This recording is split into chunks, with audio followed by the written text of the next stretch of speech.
A vida do século XIX não era fácil para um rapaz londrino. Enquanto seu pai definhava na cadeia por causa de dívidas, dores excruciantes de fome corroíam seu estômago. Para alimentar-se, o garoto aceitou um emprego colando rótulos em garrafas de graxa em um lúgubre armazém infestado de ratos. Dormia em um quarto desolador no sótão com 2 outros rapazolas, enquanto sonhava secretamente tornar-se um escritor.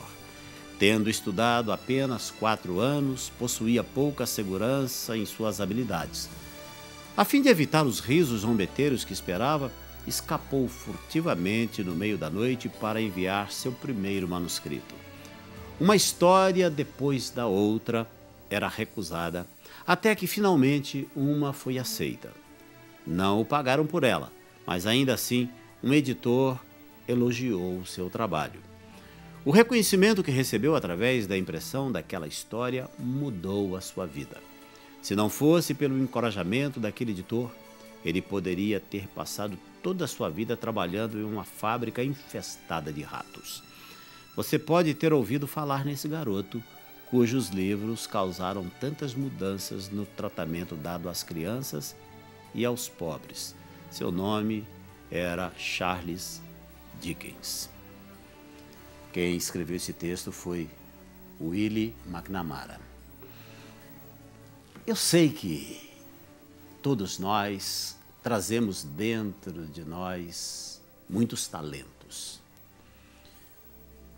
O que acontece muitas vezes é que, mesmo sabendo que temos talentos, nós não ousamos dar visibilidade a esses talentos através da ação de poder transformar em algo visível aquilo que, num primeiro momento, só existe dentro do nosso coração, dentro do nosso pensamento.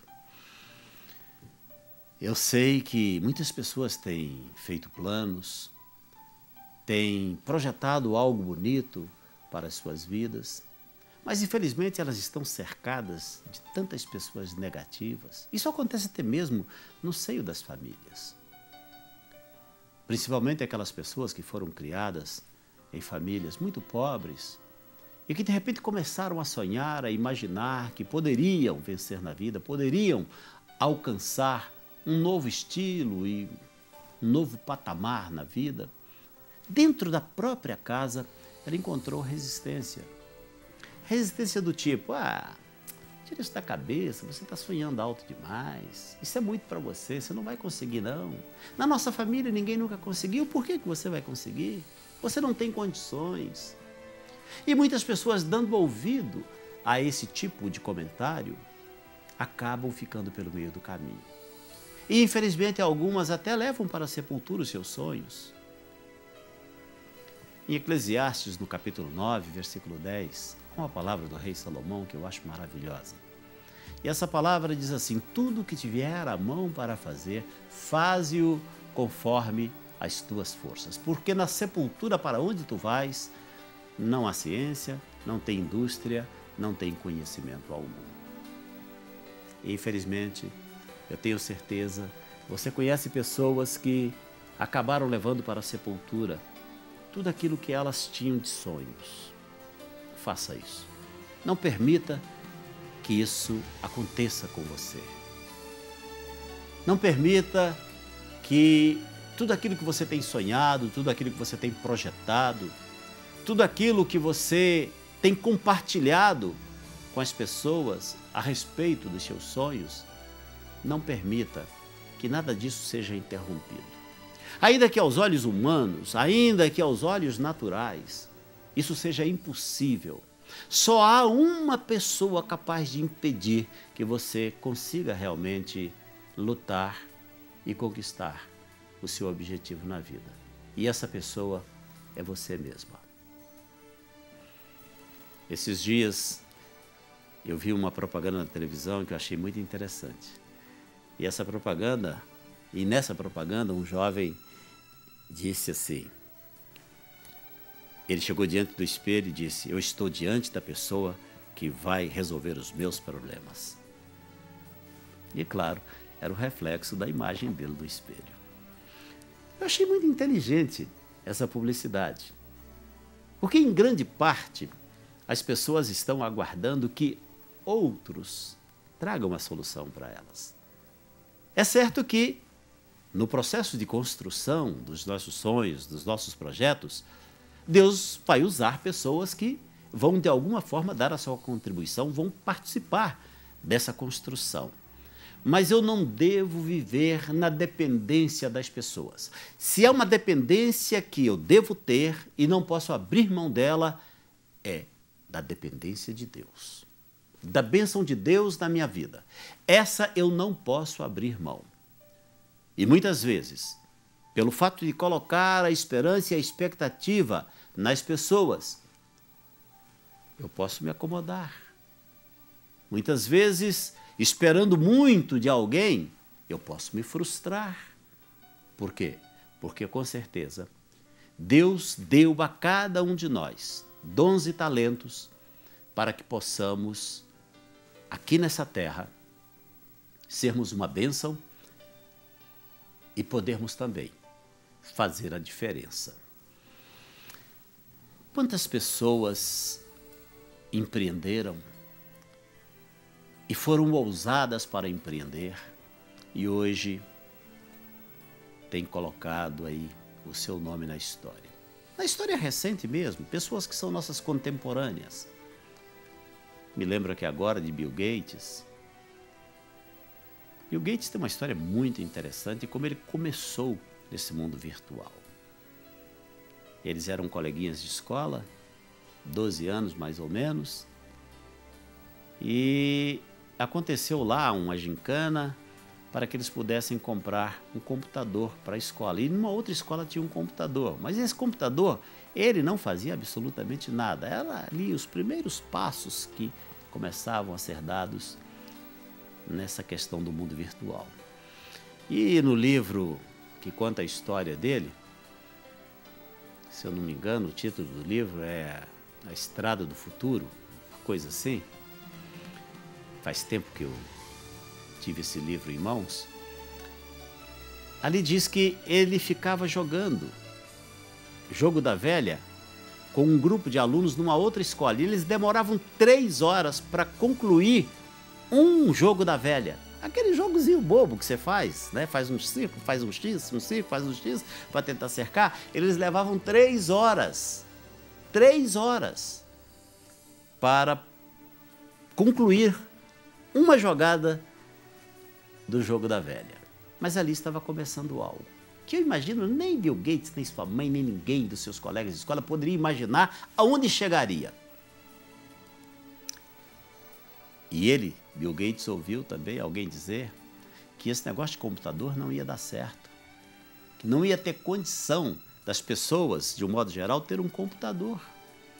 Por quê? Logo depois do desenvolvimento dos primeiros computadores, eram aquelas máquinas enormes, você entrava, aquilo ocupava salas e salas no ar-condicionado, aquela coisa, sabe, aquela parafernália.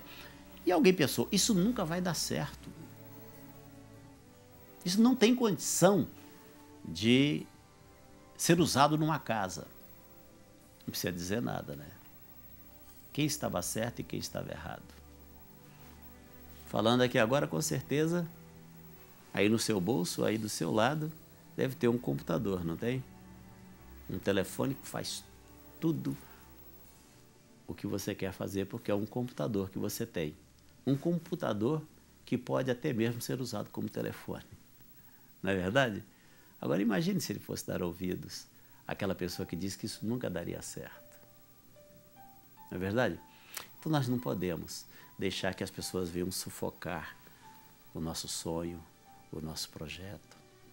Jesus, quando veio a esse mundo, ele veio com um propósito, com uma missão.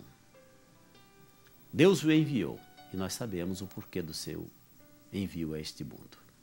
A Bíblia diz que Jesus veio para que pudéssemos experimentar a salvação. E eu tenho certeza de que Jesus manteve o seu foco. Ele, em momento algum, perdeu o foco. Muitas vezes, o que nos rouba a oportunidade de cumprir o plano e o propósito que Deus tem para as nossas vidas é a falta de foco. E não faltaram pessoas para tentar tirar Jesus do foco. Até naquele último instante, quando ele estava lá na cruz, aquele homem que estava do lado disse: olha, se você verdadeiramente é o Filho de Deus, desce dessa cruz, salva-te a ti e salva nós também. Ou seja, até no último instante, tentaram tirar Jesus da sua meta e do seu foco, mas ele perseverou.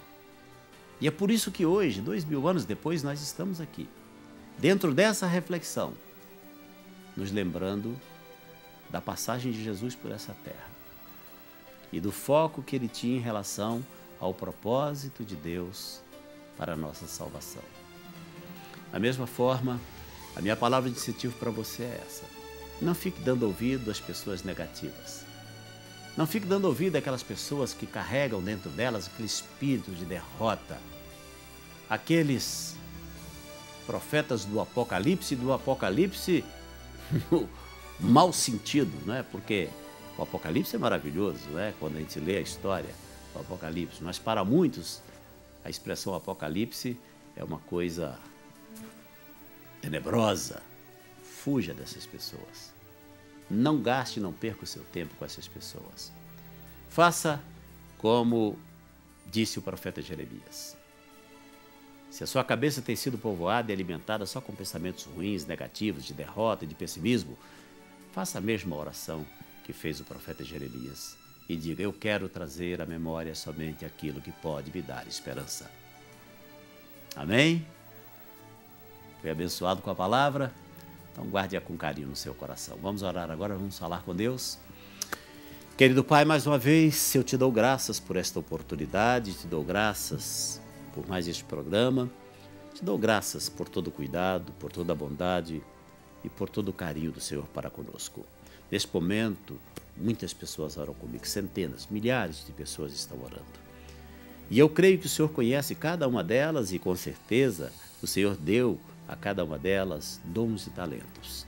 Que o Senhor as abençoe, para que elas possam fazer a diferença nesta terra, neste tempo e nesta geração. No nome de Jesus nós oramos e colocamos cada uma delas dentro do teu coração. No nome de Jesus. Amém, amém e amém.